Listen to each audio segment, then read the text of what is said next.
Puji Tuhan, selamat malam dan Yesus memberkati kita semua. Puji Tuhan, kita akan membahas secara singkat renungan firman Allah di dalam kitab Wahyu pasal yang ke-20 ayat yang pertama sampai yang ke-6 dengan judul perikop Kerajaan 1000 tahun. Nah, puji Tuhan, di dalam kebenaran firman Tuhan ini Yohanes dia mendapat penglihatan. Ada dua penglihatan Yohanes lihat dalam pasal ini. Yang pertama di dalam ayat yang pertama sampai yang ketiga, di mana Yohanes dia melihat seorang malaikat turun dari sorga. Dia memegang anak kunci jurang maut dan suatu rantai besar di tangannya. Untuk apa itu? Di ayat yang kedua dia berkata, ia menangkap naga, si ular tua itu, yaitu iblis atau satan, dan mengikatnya selama 1000 tahun.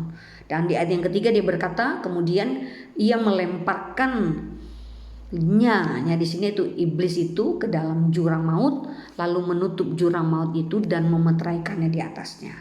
Jadi iblis dicampakkan ke jurang maut dan ditutup, dimeteraikan. Setelah itu ia akan dilepaskan untuk waktu yang singkat. Itu penglihatan yang pertama. Dan penglihatan yang kedua di ayat yang keempat, Yohanes dia melihat takhta-takhta dan orang-orang yang duduk di atasnya. Kepada mereka diserahkan kuasa untuk menghakimi. Dan Yohanes juga melihat jiwa-jiwa mereka karena kesaksian tentang Yesus, yang dipenggal kepalanya karena kesaksian tentang Yesus dan karena firman Allah. Mereka tidak menyembah binatang itu dan patungnya, dan yang tidak juga menerima tanda pada dahi dan tangannya mereka. Nah, firman katakan Yohanes juga melihat ada takhta-takhta dan orang-orang duduk di atasnya, orang-orang yang kudus yang duduk di atasnya.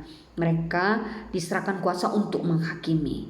Dan firman Allah dia berkata, dia juga melihat, Yohanes melihat jiwa-jiwa mereka yang dipenggal kepalanya. Mereka disiksa, mereka dianiaya, mereka dibunuh karena Kristus.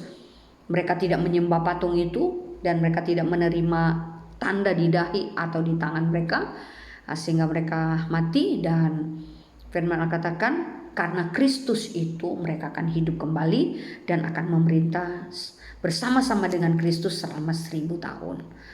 Nah, dalam kerajaan 1000 tahun ini Yesuslah yang memerintah bersama dengan orang-orang kudus, orang-orang yang hidupnya melakukan apa yang Yesus perintahkan, melakukan apa yang sesuai dengan firman Allah.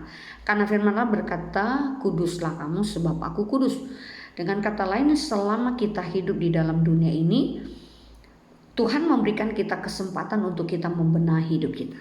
Tuhan memberikan kesempatan kepada kita untuk kita menjaga hidup kita sehingga kita tidak terpengaruh dengan keadaan dunia sekarang ini yang nantinya bisa merusak hidup kita. Karena firman Allah katakan pergaulan yang buruk itu bisa merusak kelakuan yang baik. Nah, bagaimana supaya kita bisa menjaga hidup kita baik sesuai dengan firman Allah? Dan firman Allah katakan di dalam kitab Mazmur pasal yang ke-119 ayatnya yang ke-11, dia berkata, dalam hatiku aku menyimpan janji Tuhan. Dalam hati kita simpan firman Allah supaya apa? Firman katakan supaya kita tidak berdosa terhadap Tuhan. Nah, di ayat yang ke-6 dalam kitab Wahyu dia katakan, berbahagia dan kuduslah orang yang mendapat bagian dalam kebangkitan pertama. Kebangkitan pertama adalah kebangkitan orang-orang yang mati di dalam Tuhan. Kebangkitan pertama adalah orang-orang yang mati karena Kristus. Kebangkitan pertama adalah kebangkitan orang-orang yang melakukan apa yang Tuhan mau. Dan firman katakan berbahagia dan kuduslah. Kebahagiaan bagi kita sebagai anak-anak Tuhan yang percaya kepada Tuhan adalah ketika kita melakukan firman Allah. Nah, selama kita hidup di dalam dunia ini, jaga hidup kita supaya hidup kita benar di hadapan Tuhan. Karena apa? Bagaimana kita bisa nanti memerintah bersama dengan Tuhan kalau hidup kita gak benar di hadapan Tuhan. Jadi firman Tuhan mengajar kepada kita lewat pasal 20 ayat pertama sampai yang ke-6, di mana di penglihatan yang pertama